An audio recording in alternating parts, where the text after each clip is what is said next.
¿no? Para ir avanzando y también para ir repasando un poco. Entonces, cuando hablamos de protozoa, que es el último grupo de parásitos que afectan a nivel gastrointestinal, estamos hablando de un grupo especial. La mayoría, bueno, los protozoos son organismos que son unicelulares. La diferencia grande con lo que habíamos planteado al inicio en relación a los helmintos, ¿no? Habíamos quedado que los helmintos eran estructuras en su mayoría grandes, que muchos de ellos son visibles a simple vista, que están compuestos por varios complejos celulares y que tienen distintos órganos especializados. En cambio, los protozoos son estructuras unicelulares. O sea, imagínense la imagen de una célula con sus componentes intracelulares, nada más. Y la reproducción que ellos pueden tener es una reproducción sexual o asexual. En el caso de los helmintos, la reproducción de ellos vendría a ser por un macho y hembra, o en algunos casos hermafroditas, pero sigue siendo una actividad sexual, ¿no? Entonces, para poder clasificarlos es un tantito un poco más diferente a lo que hemos visto ya con los helmintos, ¿no?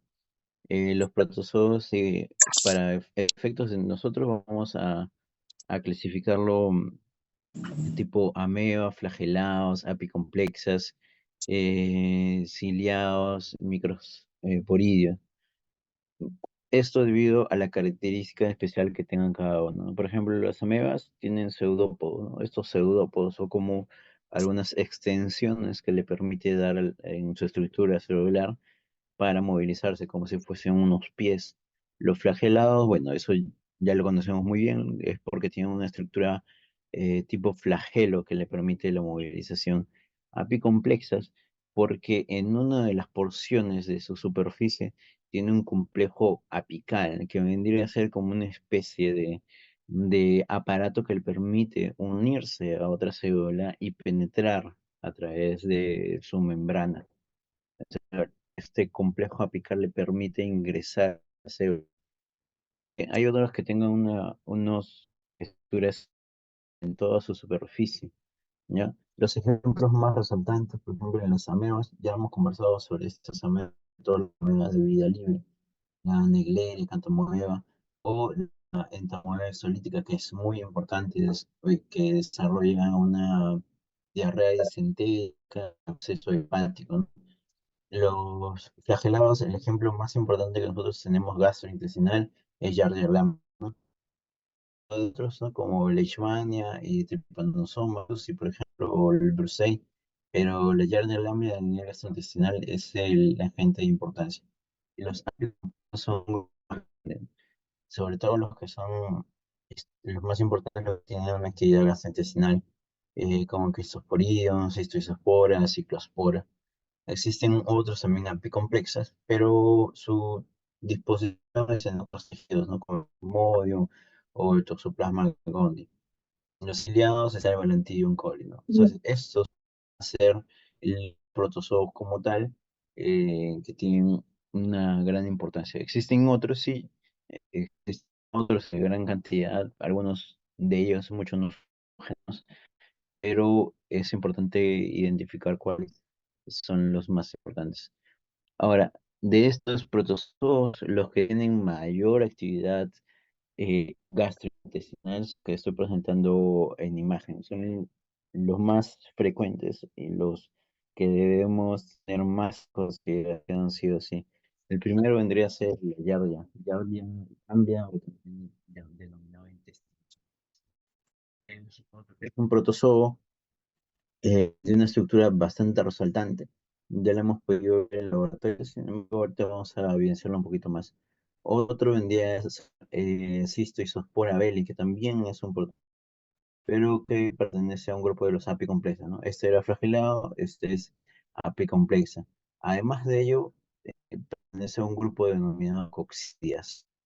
Es un término muy importante, las coccidias, sobre todo en contexto de pacientes inmunosuprimidos. El Cryptosporidium, como Cryptosporidium parvum, también es otro protozoo con afectación gastrointestinal importante. También es un apicomplexa y también pertenece a coccidias. Empezamos sobre ya, ya,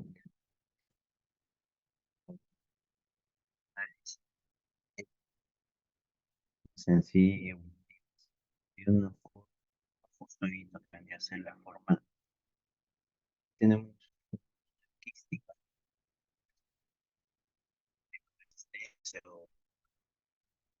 o sea, la forma quística en los protozoos les permite sobrevivir a medios adversos, en condiciones en las cuales no podrían subsistir. El quiste le da esa capacidad. Es una estructura, la forma quística, estructura con cuatro núcleos, ¿no?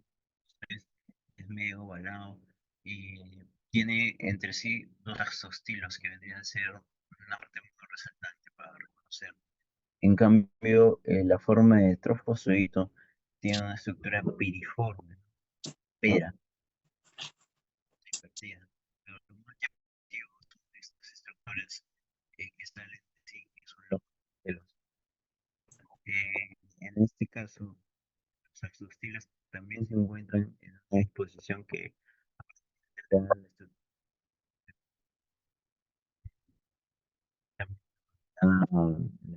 etcétera, ¿no? O sea, es bastante distinta la forma de trofozoito versus la forma de quiste, otra vez, de supervivencia de trofozoito, la forma en la cual va a desarrollar enfermedades en, o sea, en un organismo humano o en otro.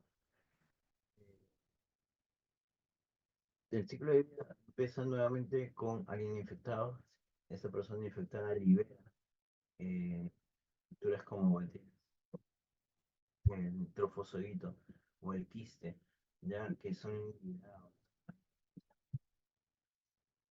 pero rápidamente contaminan eh, los alimentos, contaminan el agua, pero contaminan de forma quística, ya porque el trofozoito no sobrevive.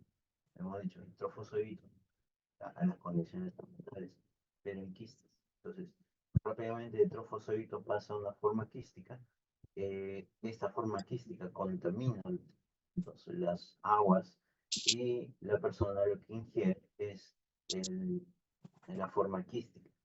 Estando ya en el intestino, la forma quística comienza a cambiar nuevamente hasta formarse en una forma de trofófilo. Y hay una reproducción binaria, o por fisión binaria, ¿no? Cada placa se comienza a reproducir de esta manera para crear otros trofosóitos, que luego cuando son liberados en la sangre, excretan unos quistes, ¿no? Los trofosforitos afectan primariamente el duodeno y también el yeyuno superior. Esos son en los cuales pueden encontrarse también libres en el o se adhieren a la mucosa intestinal, ¿no? Ese es el gran problema con la yardia. Eh, Condiciones clínicas asociadas a la infección por la Yara lambia. Cuando un paciente no tiene factores predisponentes, o sea, no hay ningún riesgo, no hay inmunosupresión, la infección es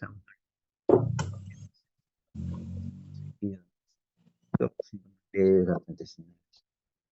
Cuando el paciente tiene factores predisponentes, desnutrición,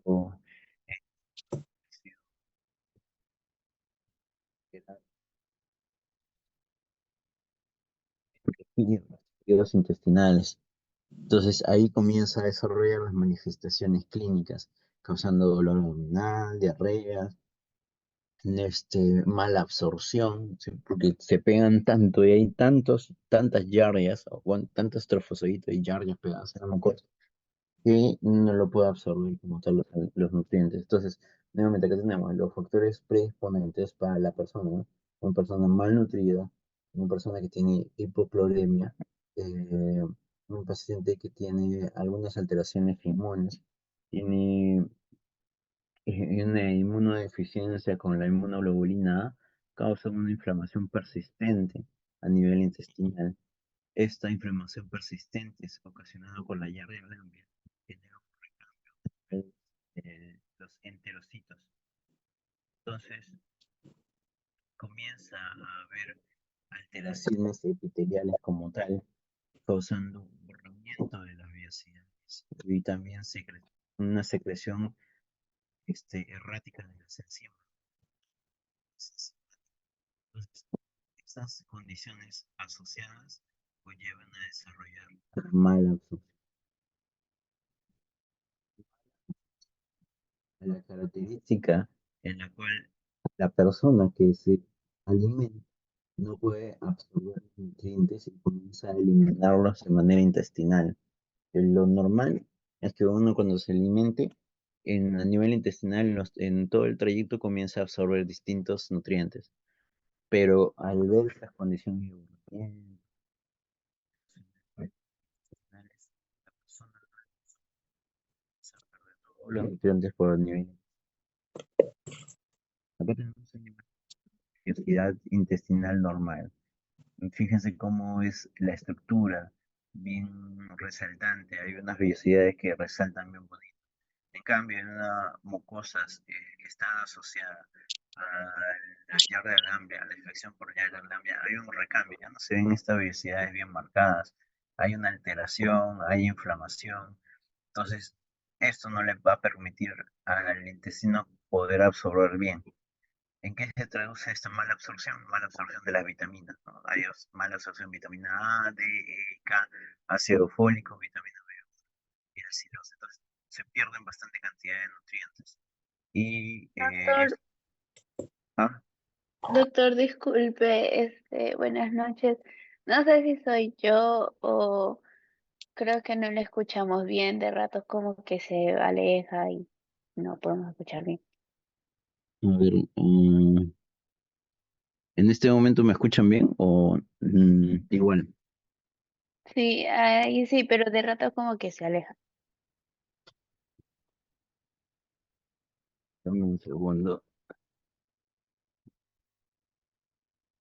Ahora entro desde otro dispositivo.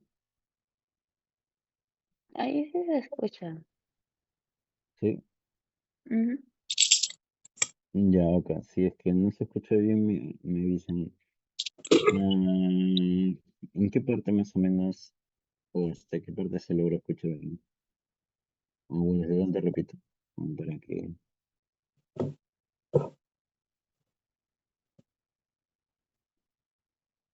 Creo que, bueno, yo sí llegué a entenderle, ¿no? A pesar de que no lo he escuchado, pero no sé, tal vez que en los demás compañeros hablen.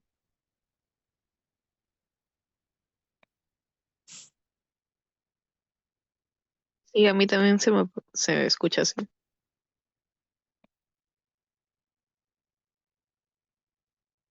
Ya, repito esta parte y bueno, me avisan entonces.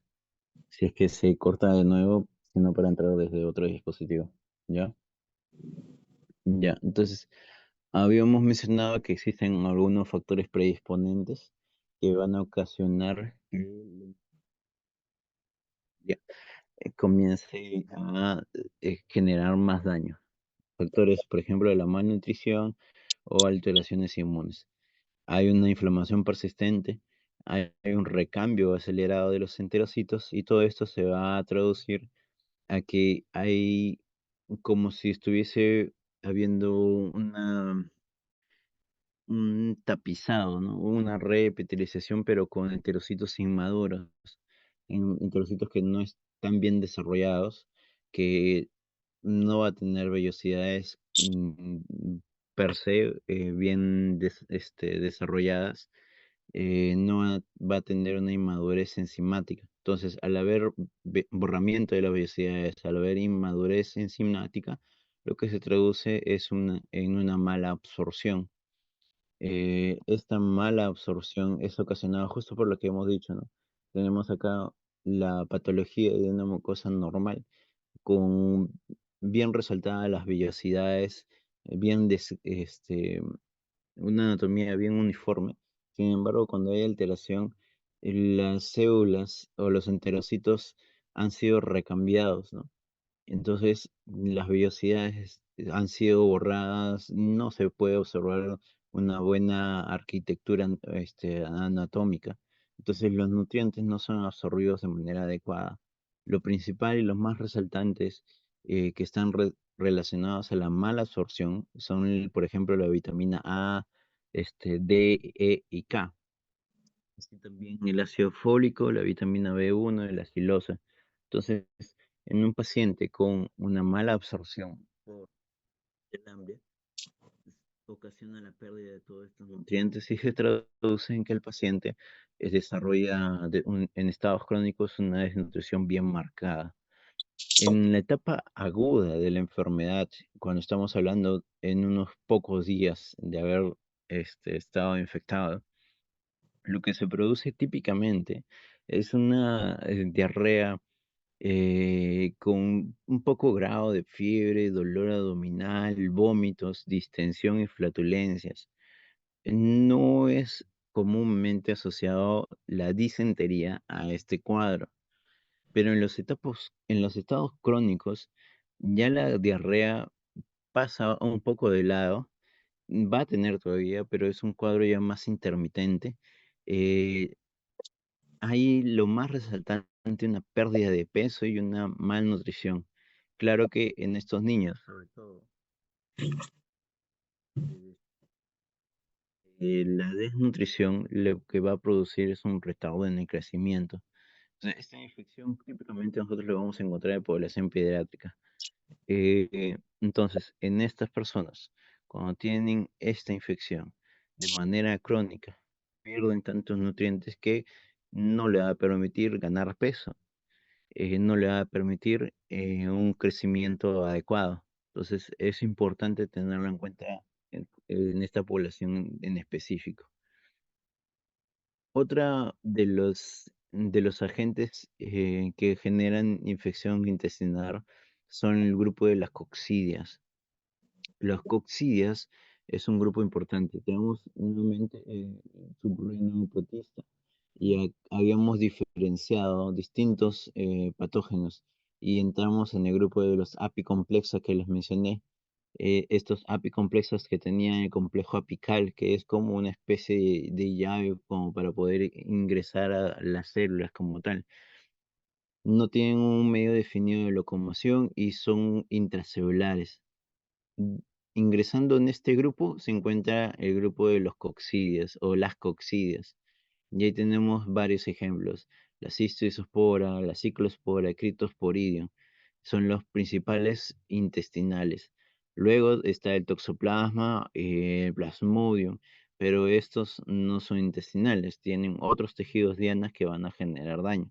Entonces, por el tema de la clase, estamos hablando de este grupo como el principal grupo de importancia. Cistoisospora, ciclospora y Cryptosporidium, que van a ser las coccidias intestinales.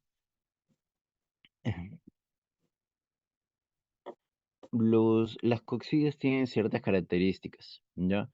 Eh, Como habíamos mencionado, poseen un complejo apical, que vendría a ser esta porción de acá. Sí, en esta imagen también se puede ver el complejo apical, que es una estructura en realidad con varios componentes. Ya, pero este complejo apical lo que le va a permitir a la coccidia es poder ingresar a la célula. Fíjense que acá tenemos una célula, entonces hay contacto con el anillo polar y a partir de ahí es que va a poder permitir la penetración a través de la membrana celular e ingresa. Entonces, es muy importante tener en cuenta la función de este complejo apical en las coccidias. La reproducción de las coccidias tiene dos formas. Es un poco el ciclo de vida de la Yarnia lamblia. La reproducción va a ser de una forma asexual y también de una forma sexual. Los componentes de una forma asexual está por la esporogonia y la merogonia o esquizogonia.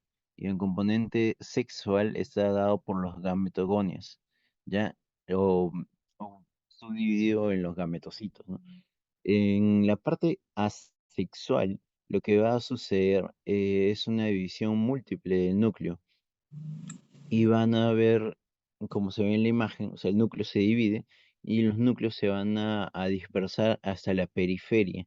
Entonces, esta disposición de una división de la célula con núcleos en la periferia se le denomina esquizonte. Luego se van a comenzar a separar cada una de estas porciones nucleares y ahí se desarrolla lo que vendrían a ser los merozoitos. ¿Ya? Entonces, tenemos una sola célula con un solo núcleo, que el núcleo se divide, estos núcleos hijos se van a dispersar en la periferia y luego la célula como tal se va a dividir, o sea, todo el citoplasma se divide y forma varios merozoitos. Habíamos mencionado también otra forma, que es componente o es parte de la forma asexual, en la cual hay una división múltiple del huevo cigoto. Esta división viene a formar esta parte de acá, ¿ya? Tenemos los gametocitos que fecundan y van a formar un huevo y cigote. Está la célula con un solo núcleo. Y nuevamente este núcleo se va a ir dividiendo en múltiples núcleos como tal, hasta que comienza a dividirse su citoplasma y va a formar otras estructuras hijas denominadas esporozoitos. La forma sexual es a través de la la presencia de los gametos, el microgameto y los macrogametos, que eh, esto va a permitir la formación del huevo cigoto. Es esta parte de acá. Tenemos un gameto grande, un macrogameto y un microgameto que va a producir un huevo y cigoto. Vamos a verlo en este gráfico de acá. Tenemos entonces un esporozoito que va a infectar una célula. Este esporozoito se comienza a dividir su núcleo y va a formar varias estructuras. Em, Habíamos mencionado que estas nuevas estructuras son denominadas merozoitos. Estos merozoitos van a dar parte a otras estructuras diferentes. em, Formando los macrogrametos o los microgrametos. Macrogrametos de una estructura más grande y microgrametos de estructuras más pequeñas. Estos gametocitos van a fusionarse para desarrollar lo que vendría a ser el huevo o cigoto. Este huevo, ya lo habíamos mencionado, ¿no? Del huevo comienza a dividirse su núcleo hasta formar una estructura denominada esporogonia, liberando nuevamente esporozoitos en el ambiente. Y estos esporozoitos otra vez ingresan a la célula, comienza a dividirse su núcleo y así comienza este ciclo. Si ustedes se dan cuenta, va a atravesar por varios ciclos de reproducción, ya sea sexual o asexual. Este, por ejemplo, este recorrido de acá es un ciclo asexual. Este recorrido de acá vendría a ser un ciclo sexual y este recorrido de acá vendría a ser otro ciclo asexual. Entonces va alternando de esta manera la reproducción en el caso de las coccidias. Es un poco más engorroso, pero eh, básicamente tenemos que llevarnos del mensaje que va a tener distintos componentes y distintas formas en su reproducción. Y sobre todo que es una estructura intracelular en su mayoría del ciclo, ¿no? Los ejemplos de las coccidias intestinales, ¿a quién tenemos? Tenemos a Cystoisospora belli, la Cyclospora cayetanensis y el Cryptosporidium parvum. Esto vendría a ser las coccidias intestinales de mayor relevancia, los más importantes por recordarnos. En el caso de la Cystoisospora, el hospedador, bueno, el hombre vendría a ser su único hospedador. Entonces, va a formar parte de la propagación hasta el ambiente de estas coccides. ¿Ya? El Cryptosporidium va a afectar al hombre, pero también afecta a los animales. Entonces, eh, puede llegar a contaminar el ambiente el hombre, pero también puede llegar a contaminar al, o a infectar a los animales y después este animal comienza a secretar el Cryptosporidium al ambiente. Entonces, si comparamos un poco, nos damos cuenta que este tiene mayor probabilidad de distribuirse o de diseminarse a comparación del cisto y su espora que solo requiere el hombre, porque este afecta a mayor población, tiene un mayor número de, de organismos que resultan afectados. Empezamos hablando de Cryptosporidium. Habíamos mencionado que el Cryptosporidium mm, va a afectar a distintos niveles, tanto el hombre como los animales. Esto le da una capacidad de que tenga una distribución mundial y que pueda desarrollar epidemias, ya sea por estos dos factores, por el hombre o por los animales. ¿Por qué motivo? Porque contaminan distintas estructuras como vendría a ser el agua. Y el agua, bueno, se distribuye hacia los animales o se distribuye hacia el hombre. Entonces, así se va distribuyendo a distintos niveles. Las especies más importantes vendrían a ser el Cryptosporidium parvum y el Cryptosporidium hominis. Sobre todo el parvum es uno de los más importantes a recordarnos. Y los factores de riesgo para desarrollar esto vendría a ser, uno, las personas que han estado en contacto con una persona ya diagnosticada por el Cryptosporidium, personal de salud, el uso de aguas de recreación y, bueno, el turismo, porque a veces están sometidos a distintas condiciones de saneamiento. El ciclo de vida del Cryptosporidium es similar al que ya habíamos visto de manera global de las coccidias. Esta imagen no es muy diferente de lo que ya vimos hace un rato. Teníamos el esporocito, dijimos que se mete la célula, estando dentro de la célula comienza a dividirse, ¿no? Su núcleo y después se comienza a liberar el merozoito. Y el merozoito luego va a producir un micro y un macrogameto, que se traduce en que posteriormente se unen y forman el huevo o cigoto. Y así el huevo o cigoto comienza a liberar otra vez el esporozoito. Es básicamente lo mismo que hemos mencionado hace un momento. El ciclo de transmisión o el ciclo de vida es lo que hemos mencionado hace un rato. Tenemos al hombre infectado que comienza a liberar los ooquistes hacia el ambiente. Y esto va a producir que haya una contaminación del agua y de los alimentos. Al haber una contaminación de los alimentos y del agua, es de mucha probabilidad que otra persona pueda ser infectada, a persona y animales. Entonces, así comienza a distribuirse. Un animal también que está infectado comienza a liberar los ooquistes y puede llevar a contaminar los medios acuáticos o los alimentos y las personas se infectan. El tiempo de incubación es muy importante, va de alrededor de unos 7 hasta unos 10 días aproximadamente para que comience a desarrollar una expresión clínica. Hablando de la forma de desarrollar enfermedad, lo que sucede es que hay una adherencia a la microbiosidad intestinal. Entonces el Cryptosporidium va y se pega a este nivel, lo que va a generar de que comience, que hace es eh, evitar la eliminación de la célula infectada. Entonces, va a permitir su supervivencia a través de la supervivencia de la célula que está infectada. Y de esta manera se reproduce y comienza a liberar más células hijas, ¿no? O más protozoos hijos.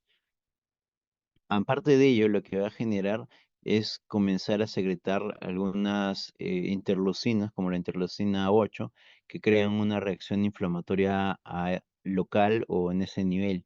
Así también la secreción de algunas enterotoxinas.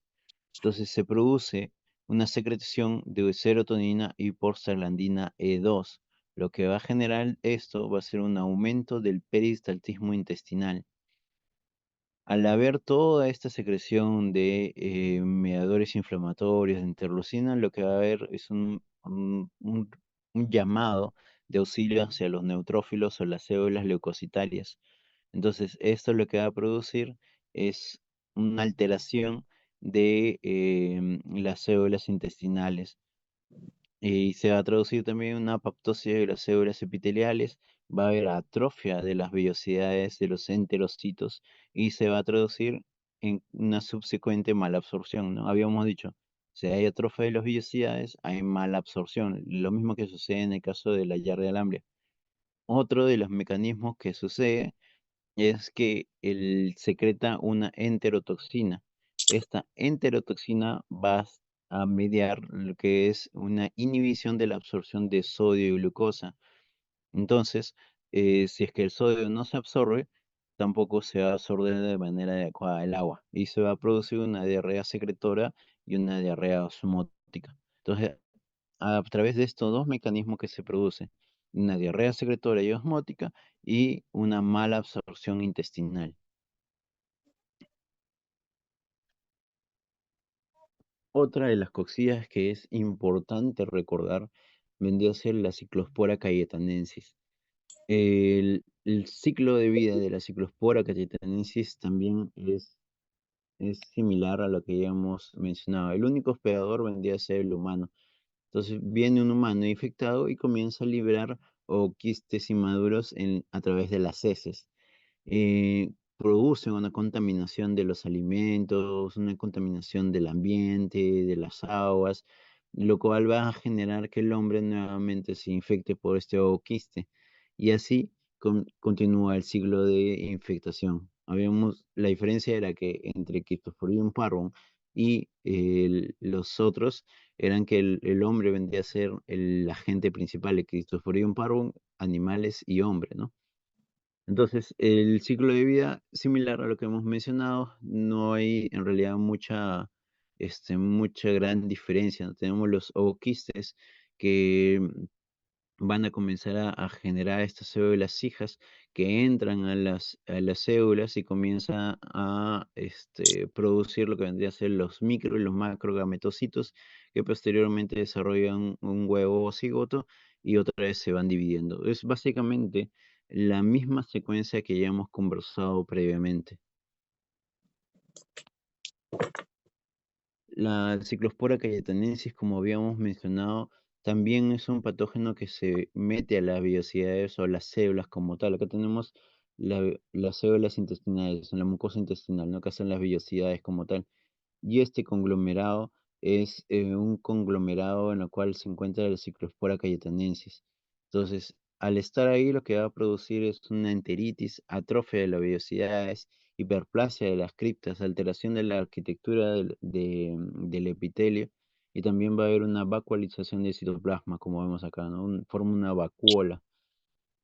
Esta vacuola es la que contiene al parásito como tal, ¿ya? Pero si ustedes se dan cuenta, o sea, la célula tiene esta dimensión y esta vacuola es bastante grande, ¿no? Que ocupan bastante espacio de la célula, entonces le quita espacio y al quitarle espacio le quita funcionalidad también al enterocito. La distribución este, no, en este caso estamos hablando ya de la Schistoisospora belli. La Schistoisospora belli tiene una distribución global.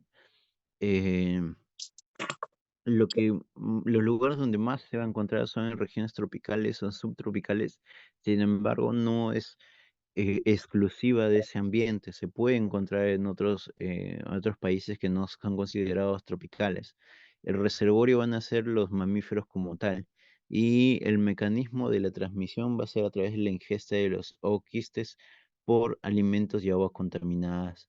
El ciclo de vida es similar al que ya hemos conversado previamente, ¿no? Tenemos los esporozoitos que posteriormente se van a dividir entre los macrogametocitos, microgametocitos, forman un huevo y este huevo se va a comenzar a dividir y así dan paso a una esquizogonia con los esporozoitos nuevamente.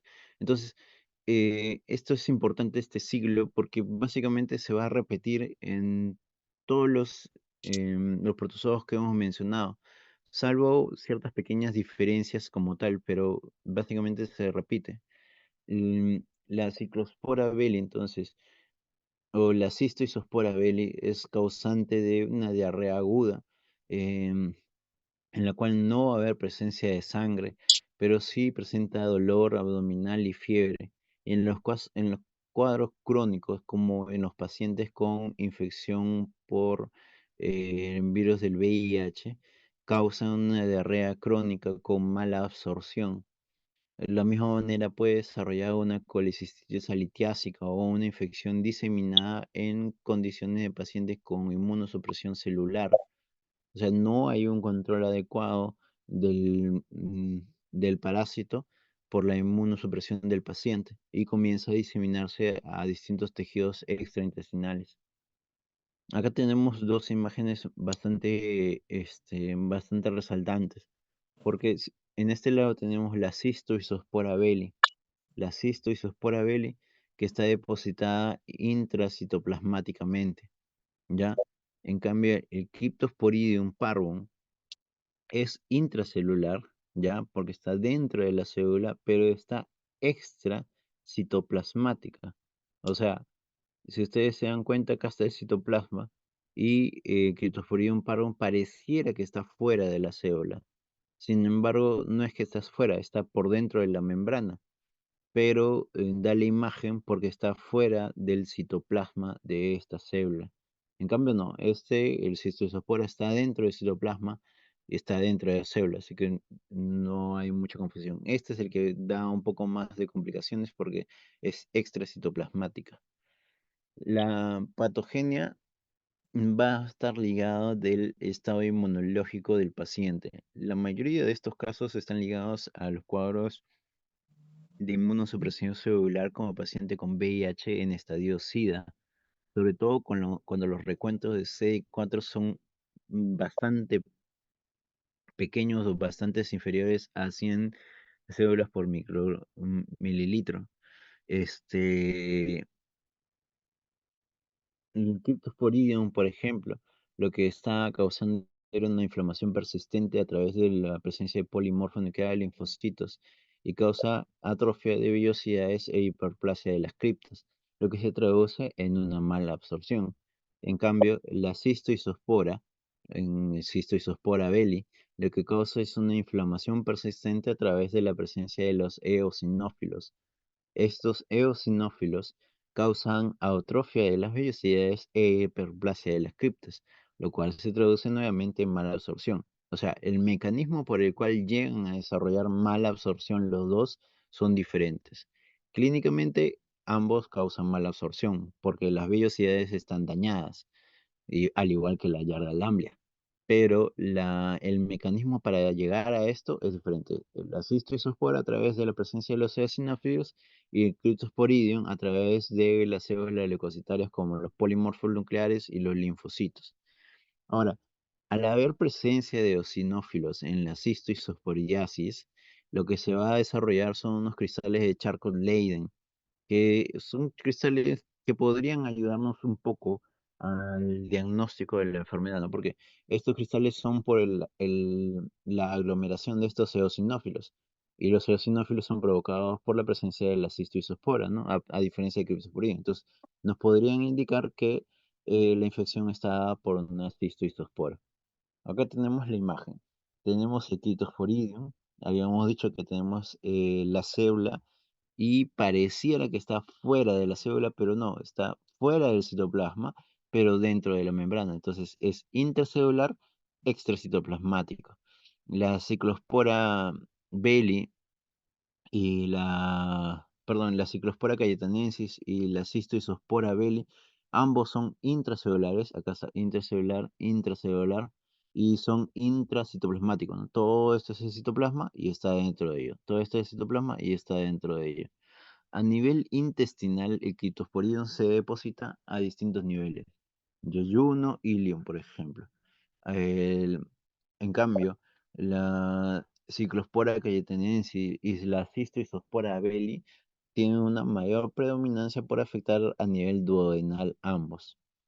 Cuando están extraintestinales, el cual es un tanto más infrecuente, pero puede suceder en condiciones de inmunosupresión, el Cryptosporidium hace una afectación pulmonar o de vías biliares. El- en el caso de la ciclospora y la cistoisospora, su predominancia es a nivel de la vía biliar.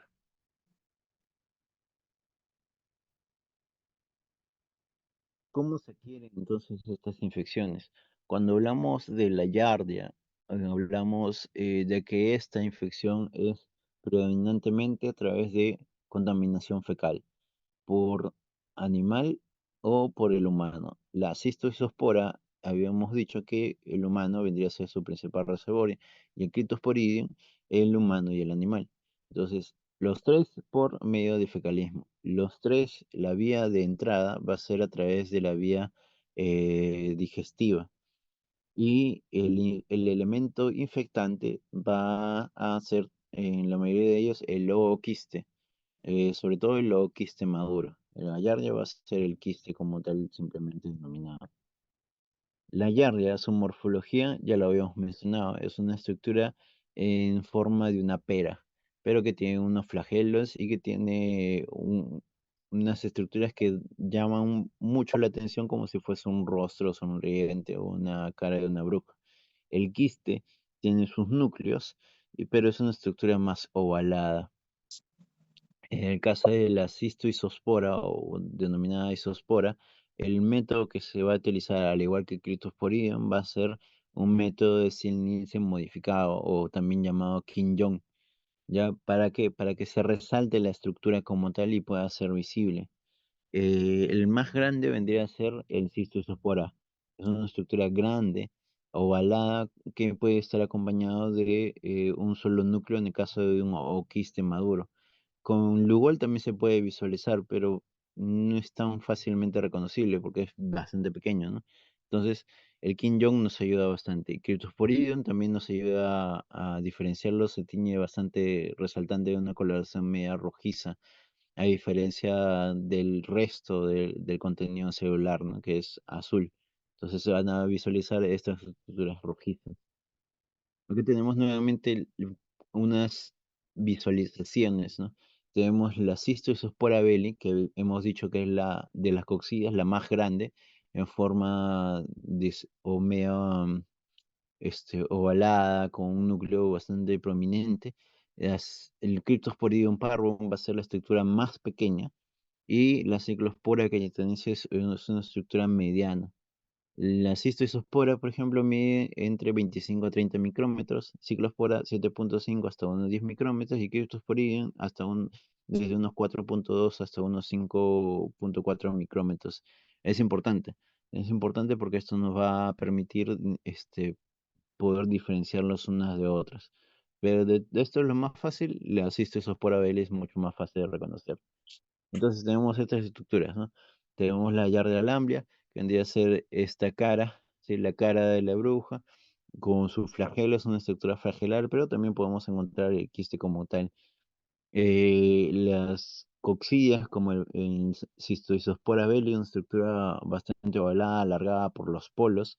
Ciclospora cayetensis, que es mediana, de una estructura mediana, y Cryptosporidium parvum, que es una estructura mucho más pequeña, que es nuevamente intracelular, pero extracitoplasmática. Los demás son intracitoplasmáticos. Existen otros protozoos que también son importantes. El Blastocystis hominis tiene esta estructura medio ovalada, pero no es patogénica. Pero en algún momento ustedes van a escuchar algunos reportes en exámenes de laboratorio que encuentran Blastocystis hominis. Valentinum colli es otra estructura también importante. Tiene sus cilios en toda la superficie, una estructura bastante redonda. Y la entomología estolítica en forma de quiste y en forma de trofozoito. Lo habíamos mencionado que tiene unos pseudópodos que le permite la movilización. Eh, Lo otro que habíamos comentado que nos permitiría poder llegar un poco a la sospecha diagnóstica es la presencia de los cristales de Charcot-Leyden, como hemos visto. Los cristales de Charcot-Leyden dijimos que está asociado a la presencia de los eosinófilos. Entonces, estos eosinófilos los vamos a encontrar en una infección por cistoisospora belli como tal. ¿Ya? Entonces, es comúnmente encontrado en esta infección y no es usualmente encontrado en el criptosporidio ni en la yardia. La, forma en la cual entonces uno lo va a encontrar va a ser a través de la transmisión por el agua, el consumo de los alimentos contaminados o en condiciones de un mal saneamiento ambiental, en condiciones sociales bastante inadecuadas para la subsistencia. La prevención va a ir de la mano con estas medidas, ¿no? La lavado de manos va a ser la medida más fundamental. Lavado adecuado y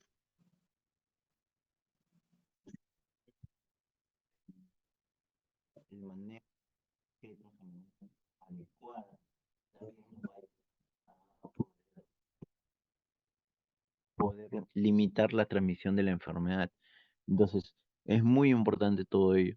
Las condiciones sociales son importantes también para poder buscar a estos patógenos.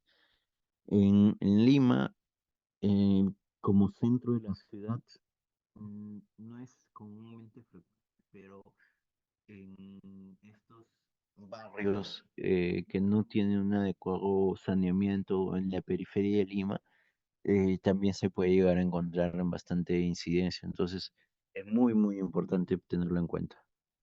Ya, muy bien. Eh, ¿Tuviesen alguna duda o comentario al respecto?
Mm, se repite la forma de reproducción sexual, ¿ya? O sea, básicamente nos enfocamos un poquito en esta generalidad. Esto es la generalidad como tal de los patógenos, ¿ya? Para que haya una reproducción, en el caso de los protozoos, van a tener dos formas, una reproducción asexual y una reproducción sexual. Sexual cuando interviene los gametocitos, o sea, tienes dos estructuras diferentes entre sí que van a generar un producto. Y la asexual es que una sola estructura comienza a generar otros o varios productos, ¿ya? Entonces, tenemos una célula con un solo núcleo, que este núcleo se divide, se junta en la periferia y después el citoplasma o la membrana se va a ir dividiendo para al final tener varias estructuras o varios productos hijos. Entonces, esta forma es una forma reproductiva asexual. Acá tenemos otro ejemplo de una forma asexual, en el cual partimos de esta célula que tiene un solo núcleo y después se va a ir subdividiendo internamente. Tienes otros núcleos internos que después su membrana se va a ir dividiendo, se divide y que libera otros productos. ¿Ya? En este caso, cuando parte de una sola célula se ponen en la periferia, se le llama esquizonte o meronte y desarrolla merozoitos. En este caso, que parte de un huevo o cigoto, lo que va a producir son esporozoitos, ¿ya? La forma sexual es diferente, dicho, microgameto y un macrogameto, para que después tengan un producto único. Macrogameto, microgameto gametos se fecundan y producen un huevo cigoto. Esta porción de acá es la porción sexual, ¿ya? Entonces, los esporocitos son el producto o vienen derivados del huevo de cigoto. El huevo de cigoto viene derivado de los gametocitos. Acá está un ejemplo que podríamos más o menos utilizarlo. Tenemos los esporocitos que van a invadir tejidos. Este esporocito se comienza a dividir y comienza a producir la división de su núcleo y la división del citoplasma y de la membrana, produciendo los merosooitos. Los merosooitos van a desarrollarse en un macrogameto y microgametos. Estos macro y microgametos se fecundan y producen un huevo o cigoto. Este huevo o cigoto comienza a dividirse su núcleo, se comienza a dividir la membrana, se comienza a dividir su citoplasma y produce los esporocitos que después nuevamente van penetrando la célula, van dividiéndose otra vez y así continúa su ciclo. Entonces tiene varias alternancias entre una forma asexual, una forma sexual y otra forma asexual. Esa es la forma que se va a repetir en el resto de los protozoos. Porque, o sea, les traje en imagen, las imágenes son distintas unas de otras, ¿no? Pero el ciclo o el fundamento de su ciclo es de esta forma, la reproducción viene a ser de esta forma.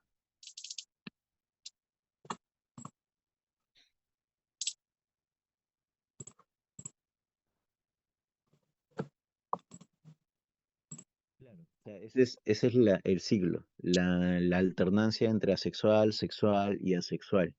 Ya, ¿dónde empieza cada uno? Eso es bien difícil de decirlo, no es como decir cuál fue el primero. Pero, o sea, la alternancia es esa, ¿no? Asexual, sexual, asexual.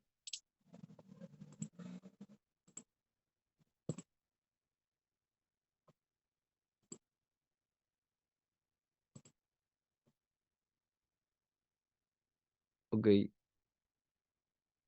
¿hay alguna duda adicional?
En el caso de la infección por la Yardia lamblia, ya, ya había mencionado que es una transmisión fecal, pero que también puede afectar distintos organismos. Es bastante difícil que uno pueda adquirir la Yardia lamblia directamente, digamos, aunque un animal esté infectado y consuma el producto animal, o sea, digamos la carne o los órganos internos. Es bastante difícil. ¿Por qué motivo? Porque estaríamos hablando de una forma en trofosfobito. Al cocinarla, al hervirla, eh, es- se erradica este patógeno. Entonces ya no adquiere la infección. La forma de adquirir la infección es principalmente fecal-oral, en el cual hay contaminación por mala manipulación con la mano de los alimentos y llevárselo a la boca. Entonces, esa es la forma de transmisión más común a través de fecal oral.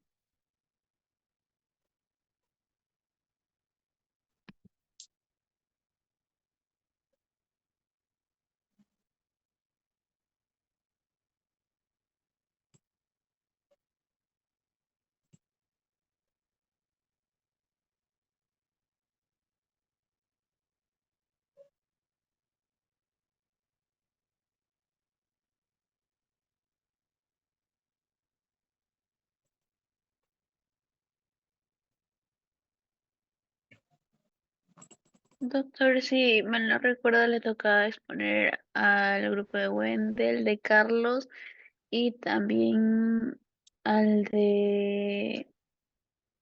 ay, de la Cruz, creo, porque dijeron que tendrían que volver a exponer. Ya. ¿Habíamos quedado para hoy? Sí, me dijo que domingo era lo último, Ya, a no ok. ser que les quiera Entonces, dejar hasta el jueves. no, no, ya tengo que pasar también todas las notas esta semana. Ya, porfa, que vayan. ¿Quién pone primero, entonces?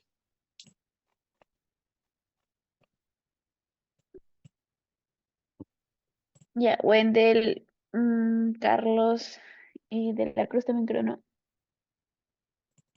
Ya, dale. Wendell, puedes ir presentando. Te voy a dar el host. ¿Dónde estás, Wendell? Es el Ya, ratito. doctor. Normal empieza. Ya.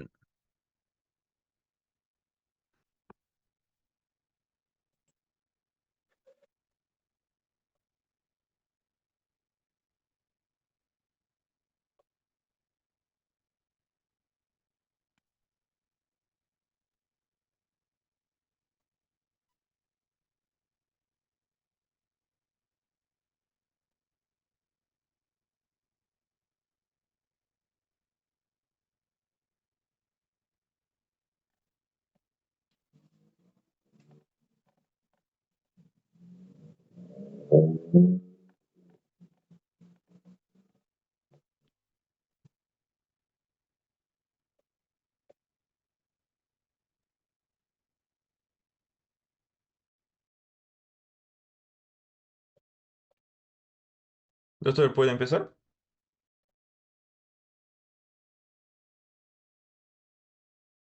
Sí, dale. Wendell, ¿con quién más eres? Con Guillermo Moshe. Moshe. Espérame, tu apellido, Wendell, ¿cuál es? Alves, Alves. ¿no?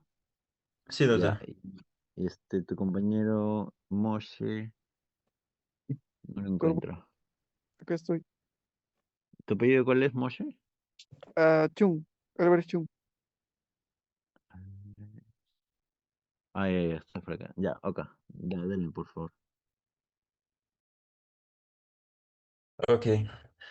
Bueno, el tema que nos tocó sería el treponema carateum. Bueno, él se distingue porque es una bacteria de tipo espiroqueta que son gram negativas y tienen forma helicoidal. Bueno, ellos son muy parecidos con el treponema pallidum, que sería el de la sífilis. Pero la diferencia es que él no tiene una transmisión por, por actos sexuales, ¿no? Y genera una enfermedad que se llama pinta. Bueno, su ciclo de vida no es complejo porque él no necesita vectores, entonces él reside totalmente en el ser humano y normalmente es por contagio piel con piel.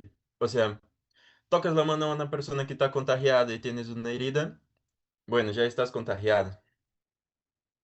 Su forma de transmisión, como ya mencioné, sería por contacto piel con piel, pero principalmente cuando tienes heridas. Por eso son más frecuentes en niños y en adolescentes, ¿no? Y su periodo de incubación es más o menos entre 2 a 3 semanas, que sería más o menos el mismo del periodo prepatente. O sea, entre esas 2 o 3 semanas que ya tienes el virus, no vas a presentar ningún síntoma. Solamente después que ya pase ese periodo que vas a empezar a tener síntomas para poder ser tratado o diagnosticado. Bueno, referente a las manifestaciones clínicas y condiciones asociadas, vamos a ver que hay tres fases, ¿no? Una fase inicial, secundaria y tardía, ¿no? Al principio vamos a ver lo que es una presencia de pápulas azuladas o rojizas que van a estar en la piel y luego vamos a ver lo que son estas manchas hipopigmentadas, ¿no? Luego ya se van a formar lo que son las lesiones y se va a formar es- este cambio en la piel y ya puedes contagiar a una persona. Siguiente. Ya, tenemos diferentes métodos diagnósticos, principalmente son las pruebas serológicas. Esta BDRL y la RPR son dos pruebas para detectar, también detecta lo que es el Treponema pallidum, pero más que nada es para detectar el problema. Pero son falsas positivas, ¿no? O sea, no hay 100% de certeza de que esta puede identificar esta patología, ¿no? Y ya cuando es un caso más específico, PCR. Pero estas pruebas serológicas es para más rápidas, ¿no? Para hacerlo en un instante más rápido. Siguiente. Referente a las medidas de prevención para este patógeno, se puede tener una identificación rápida. Esto va a generar que haya un mejor tratamiento temprano, ¿no? Para que no pase a mayores circunstancias, ¿no? También concientizar a la sociedad, ¿no? De que podría evitar acercarse a este tipo de lesiones, directamente a este tipo de lesiones, porque puede tener un contacto o una infección por esta bacteria, ¿no? También educar sobre la higiene y salud en las comunidades endémicas, porque vemos que en el Perú eso es lo que falta, ¿no? Un factor muy grande que hace que el peruano no tenga muchas enfermedades es que hay poca cultura de la higiene, ¿no? Y deberíamos culturizar más un poco esto.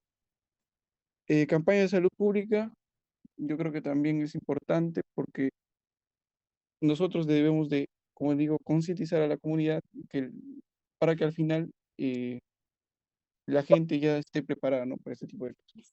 Y tengamos un mejor control, un tratamiento temprano, ¿no? Para evitar que pase a medidas peores. Sí, y eso sería todo, doctor. Muchas gracias.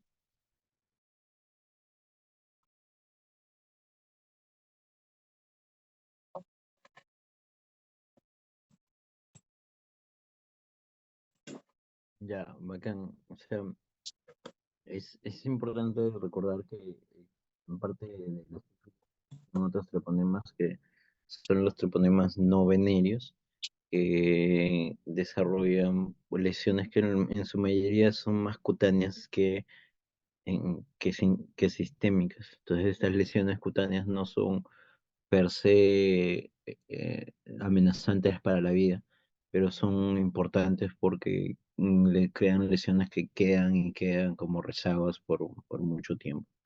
¿Ya? Entonces, los treponemas siempre han sido más complicados que las bacterias propiamente dichas para su cultivo e identificación, ¿no? Se necesita la evidencia en campo oscuro y, y típicamente tienen esta forma media en espiral, ¿no? Ya, ok. La siguiente persona, el siguiente grupo que iba a presentar, ¿quiénes son?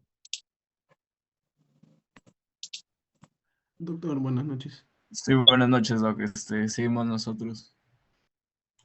Ya, Ahorita comparto mi pantalla un momentito. ya.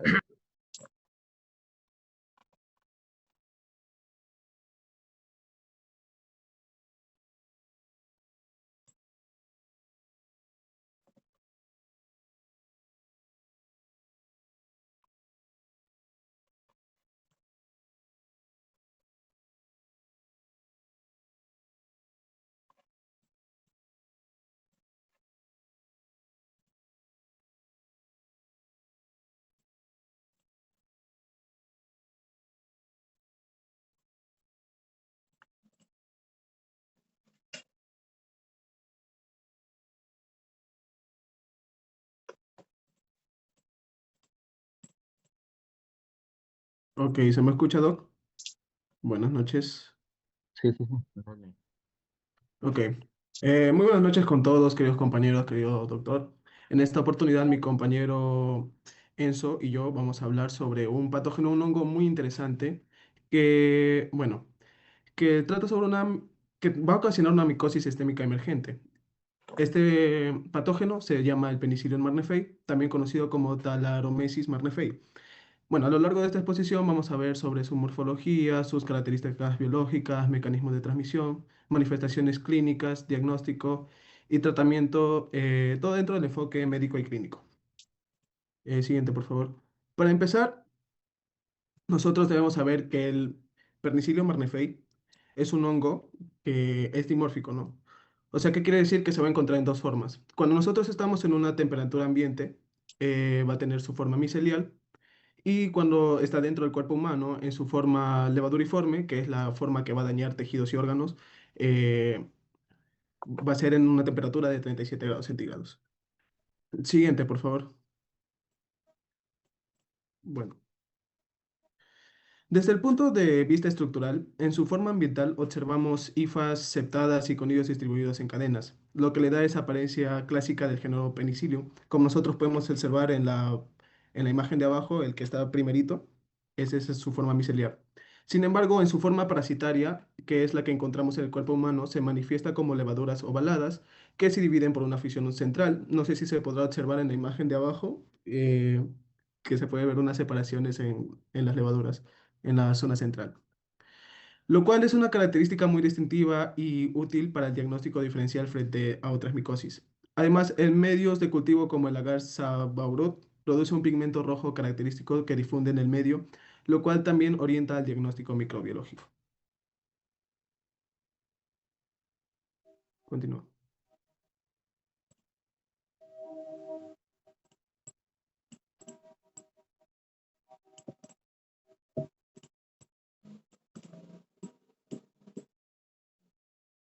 Doctor, no sé por qué no me deja encender mi micro cuando comparto mi pantalla.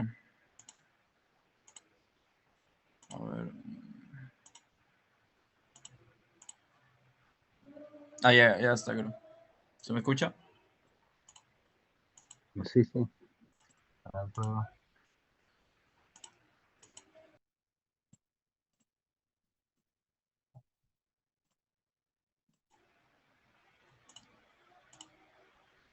Ya ahí se me escucha también, ¿no?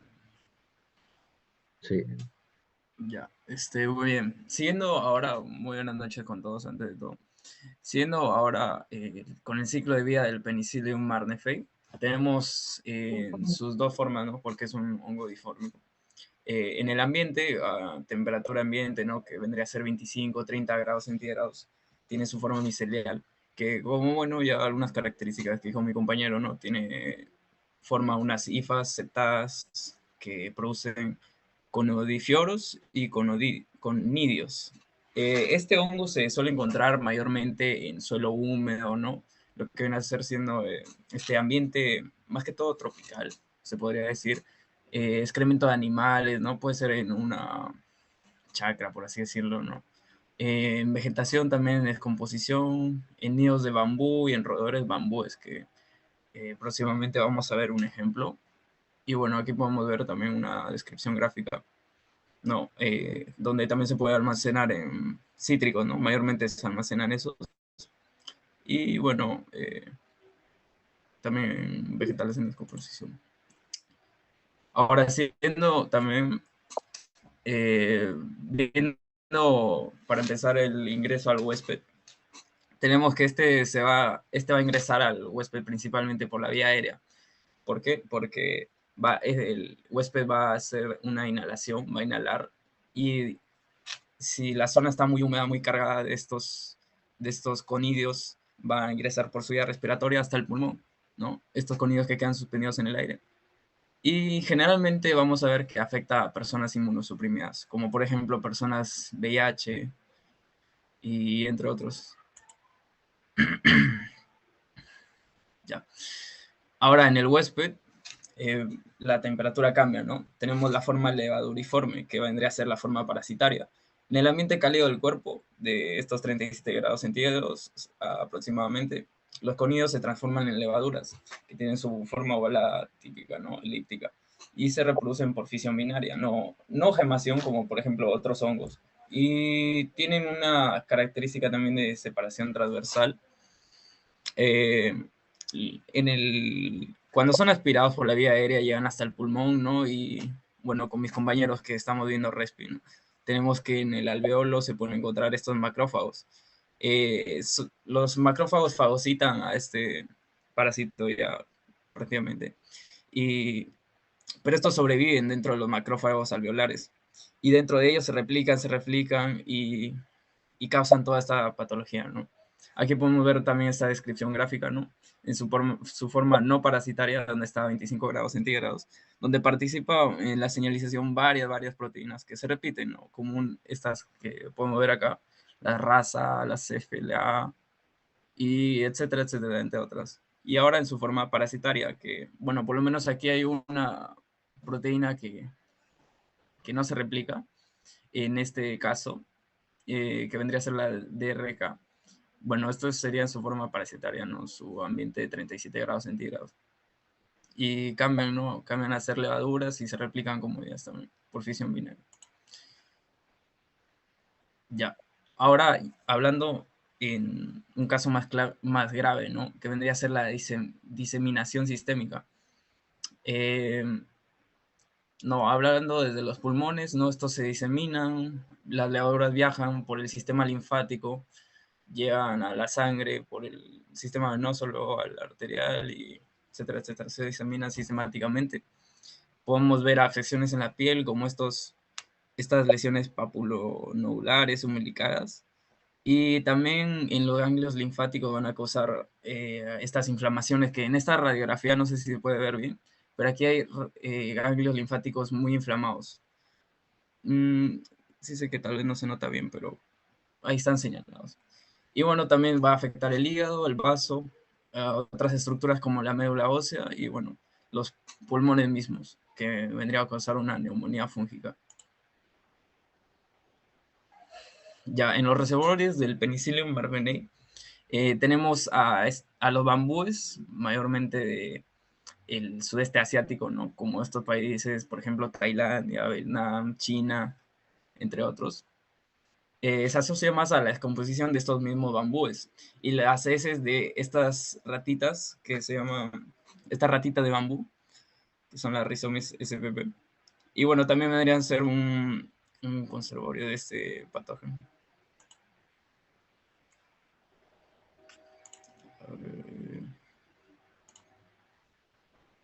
Ya.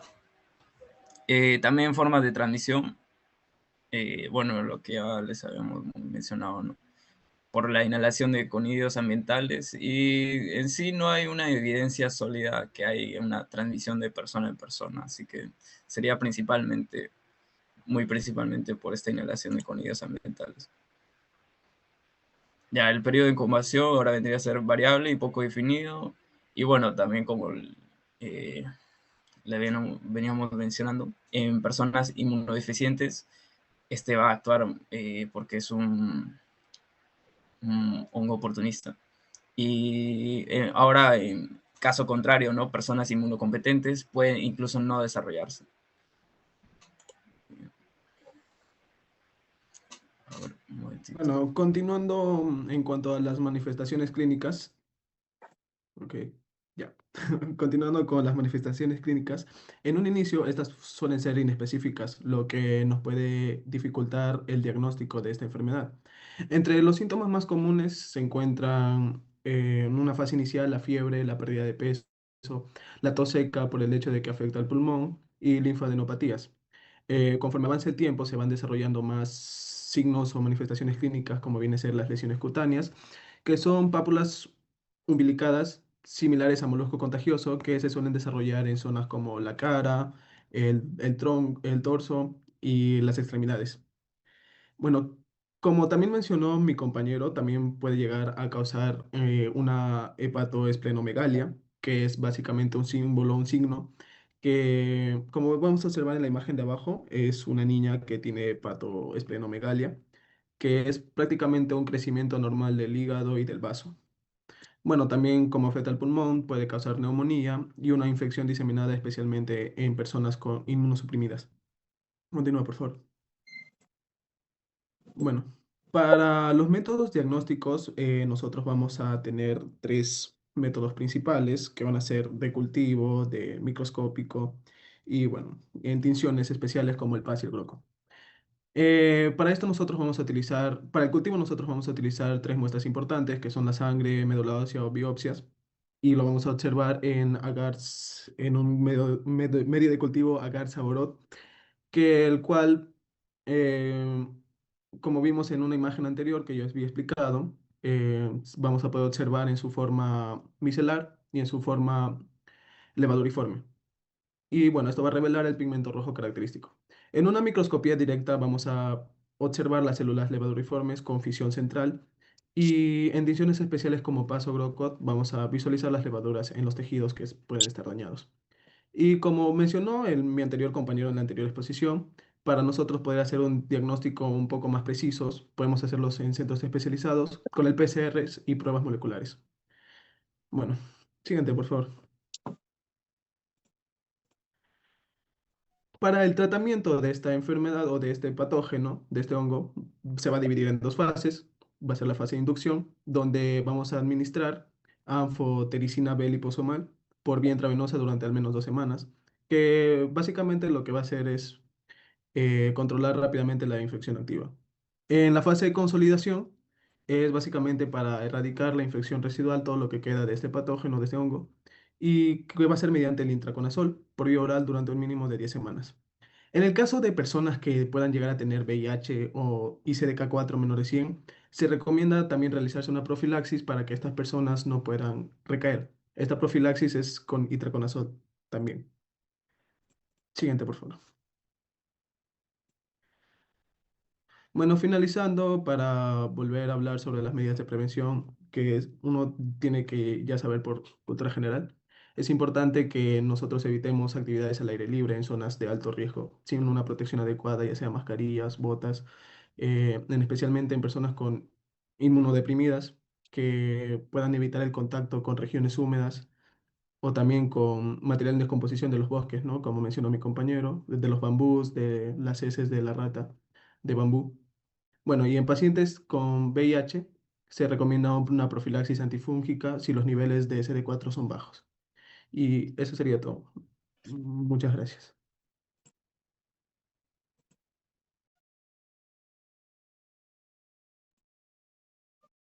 No, muy bien. O sea, bastante completa la presentación. Cuando hablamos de Talaromyces, esta es una infección que a veces se nos pasa desapercibido. No es una situación bastante común. Es más usual encontrarlo en otras áreas geográficas del mundo. eh, Colombia es una de ellas, la zona asiática, pero eso no excluye que en los otros lugares podamos ver. Sus lesiones son bastante características. Muchos de los hongos causan las mismas lesiones cutáneas, ¿no? Histoplasma, por ejemplo, también te produce esas pápulas umbilicadas. Pacientes VIH, entonces, que viene de una zona tropical, subtropical, es importante hacer el diagnóstico diferencial entre estas lesiones. Muy bien, muchas gracias. Ok, creo que eso serían todo o falta alguien más que iba a poner el día de hoy. Muchas gracias, Doc. Otra, profesor. ¿Cómo? De la Cruz y Sánchez. Vamos a hablar de la bacteria Leptospira. De la Cruz y Sánchez. Ya, ok.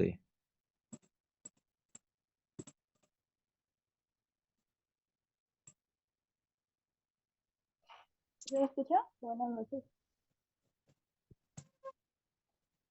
Sí, sí lo escucho. Ya, voy a compartir.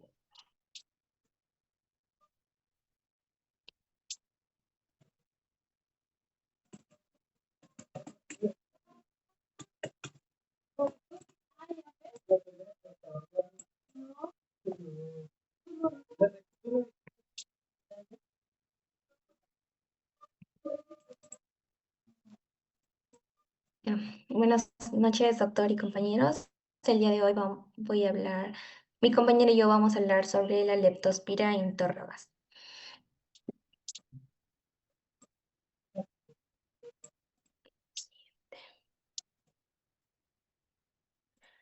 ¿Qué tipo de patógeno es? La Leptospira interrogans es una bacteria espiroqueta de tipo gram negativa y pertenece al género Leptospira.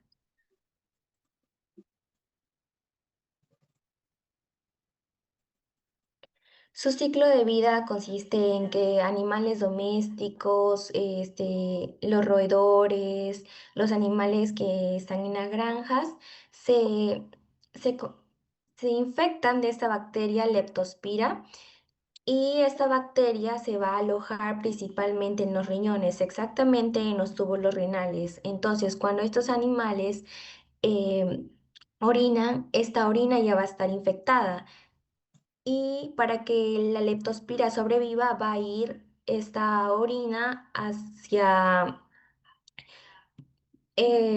zonas donde hay lodo, también sobrevive en lugares húmedos, en aguas dulces, y luego va a ir a contagiar al ser humano. El ser humano se va a contagiar a través de las mucosas. Por ejemplo, cuando la persona va y se sumerge a ríos de agua dulce, entonces va a entrar a través de sus mucosas, ya sea cuando traga agua o a través también de sus pistas.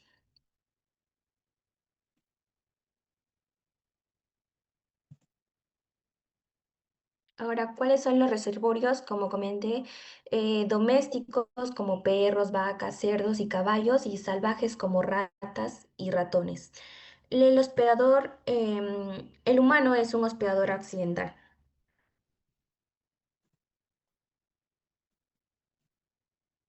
Ahora, ¿cuál es la forma de transmisión?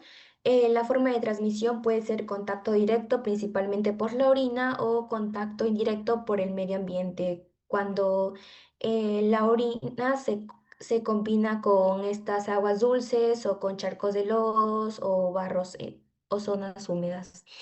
Ahora, ¿cómo se desarrolla la enfermedad? Tenemos los síntomas iniciales que incluye fiebre alta, escalofrío, dolor de cabeza, dolor corporal, pérdida de apetito y ojos enrojecidos. Y en casos más avanzados puede verse la triada de Will, que es la ictericia, la coloración amarillenta de la piel, insuficiencia renal y hemorragias pulmonares.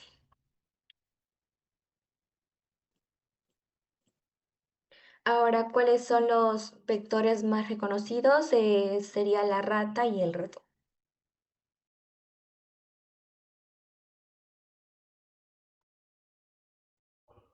Bien, el periodo de incubación viene a ser eh, el tiempo en el que ocurre desde la exposición de la bacteria hasta que se presenten los primeros síntomas. Esto va a ocurrir en un rango de 2 a 30 días, con un promedio en mayoría de pacientes de 5 a 14 días.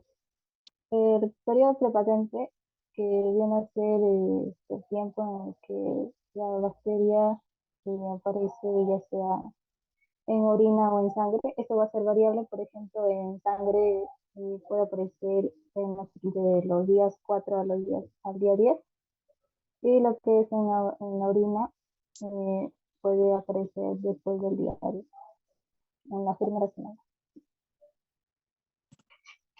¿Cuáles son las manifestaciones clínicas? Bien, las manifestaciones clínicas van a ser fiebre, dolor de cabeza, escalofríos, dolor muscular y dolor de espalda, especialmente espalda baja. En casos más graves va a ocasionar daño hepático y daño a nivel renal, causando ictericia. ¿Cuáles son los métodos de diagnóstico? Bueno, van a ser serológicos, haciendo la prueba de aglutinación microscópica o con sus siglas, como se le conoce, MAP, y la prueba de ELISA, inmunohistoquímica. ¿Cuál es el tratamiento de elección? Va a ser la penicilina intravenosa durante 7 días y la doxiciclina bioral 2 veces al día durante una semana. Y como medidas de prevención, vamos a tener que debemos evitar el contacto con agua barro contaminado, con, con orinas de los animales infectados, ¿no? Especialmente si nosotros, como las personas, presentamos heridas expuestas expuestas o abrasiones en la piel, ¿no? Usar ropa protectora si en caso requerimos estar en estos tipos de lugares. Usar guantes, calzado adecuado. Y como siempre, prevención de muchas bacterias, muchos parásitos. Lavarse las manos, luego estar en contacto con animales, tierra o agua contaminada. Y por último, la vacunación de estos animales. Eso. Gracias.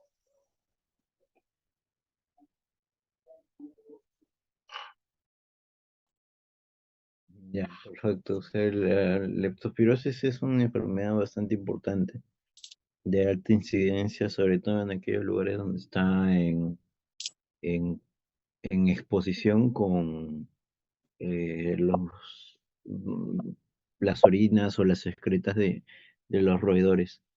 Por ello, nuevamente, el contexto social es de gran importancia, ¿no?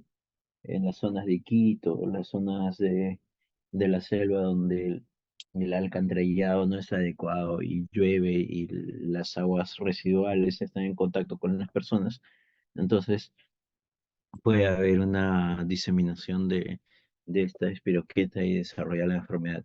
Se dice que la penetración tiene que ser en una piel con algún daño.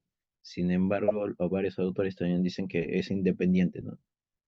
La misma bacteria puede penetrar la piel si es que está sin lesión o también cuando hay lesión, ¿no? Pero, o sea, el principal tejido que atraviesa va a ser una piel erosionada. Ya, muy bien. Entonces, ah, ¿hay algún otro que le toca presentar? No creo, ¿no? ¿O sí?